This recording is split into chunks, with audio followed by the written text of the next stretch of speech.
ये है गुजरात का पाटण, जिसे पहले अनिलपुर के नाम से जाना जाता था। पाटण गुजरात की पूर्व राजधानी भी रहा है। यहां है रानी की वाव, एक ऐसा स्मारक जो बेहद खूबसूरत और अद्भुत होने के साथ ही आधुनिक इंजीनियरिंग की दुनिया को भी आश्चर्यचकित करता है। यह भारत में अपनी तरह की अनूठी वाव है। वाव यानी बावड़ी या सीढ़ी नुमा कुआं। जहां ज्यादातर स्मारक राजाओं द्वारा अपनी रानी की याद में निर्मित कराए गए हैं, वहीं रानी की वाव ऐसा स्मारक है जिसे एक रानी ने अपने राजा की याद में बनवाया है। इस बावड़ी का निर्माण सोलंकी राजवंश की रानी उदयमती ने अपने पति भीमदेव प्रथम की याद में 11वीं सदी में कराया था।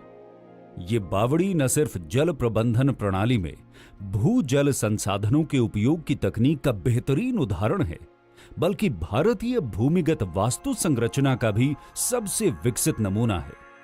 रानी की वाव सभी बावड़ियों में सबसे बड़ी और सबसे ज्यादा अलंकृत है, साथ ही मारू गुर्जरा आर्किटेक्चर का उत्कृष्ट नमूना है। इसका निर्माण उल्टे मंदिर की तरह किया गया है, यानी डोम नीचे और स्तंभ ऊपर की ओर है। इसमें नीचे से ऊपर की ओर 7 सीढ़ियों की कतारें हैं।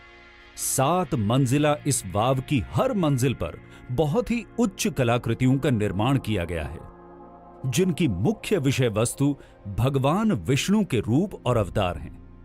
लगभग 70 मीटर लंबी, 23 मीटर चौड़ी और 28 मीटर गहरी इस वाव में 500 से भी ज्यादा मुख्य कलाकृतियां और 1000 से भी ज्यादा छोटी कलाकृतियां हैं। इन मूर्तियों में भगवान विष्णु के 24 रूपों और 8 अवतारों के अलावा नागकन्या, योगिनी जैसी सुंदर अप्सराओं की कलाकृतियां भी बनाई गई हैं। इन मूर्तियों की चमक देखकर ऐसा लगता है जैसे इन्हें वर्तमान समय में ही बनाया गया हो। क्या आप जानते हैं कि ये बावड़ी 700 सालों तक गाद में दबी रही? दरअसल 13वीं शताब्दी में हुए भूमिगत परिवर्तनों के कारण वो नदी ही विलुप्त हो गई जिसके किनारे ये बावड़ी बनी थी।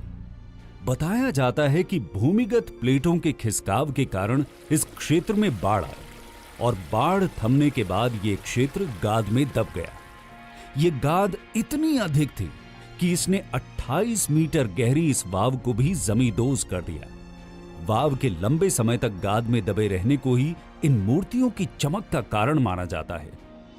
रानी की वाव को दोबारा ढूंढ निकालने के पीछे भी एक लंबी कहानी है। दरअसल भारतीय पुरातत्व विभाग ने 1950 के दशक के मध्य में इसका उत्खनन शुरू किया, जो लगभग 40 सालों तक जारी रहा।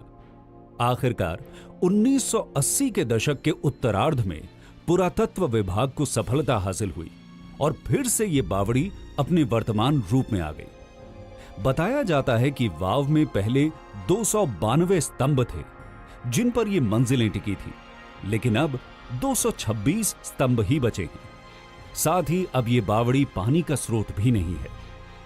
पूरब से पश्चिम की ओर विस्तृत इस वाव के पश्चिमी छोर पर स्थित है ये कुआं, जो 10 मीटर चौड़ा और 30 मीटर गहरा है।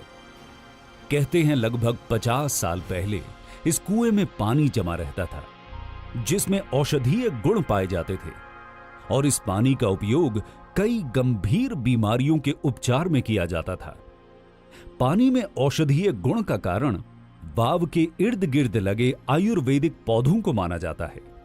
वाव की आखिरी सतह में एक गुप्त द्वार भी है, जिसे अब बंद कर दिया गया है। इस द्वार से एक 30 किलोमीटर लंबी सुरंग जाती थी, जो बावड़ी से निकलकर सीधे सिद्धपुर नगर में निकलती थी। 22 जून 2014 को यूनेस्को वर्ल्ड हेरिटेज साइट में शामिल तकनीक और खूबसूरती के लिए प्रसिद्ध इस अनूठी वाव को यूनेस्को की विश्व विरासत समिति ने भारत में स्थित सभी बावड़ियों की रानी का खिताब दिया है। 900 साल पुराने इस स्मारक से कई ऐतिहासिक पहलू तो जुड़े ही हैं।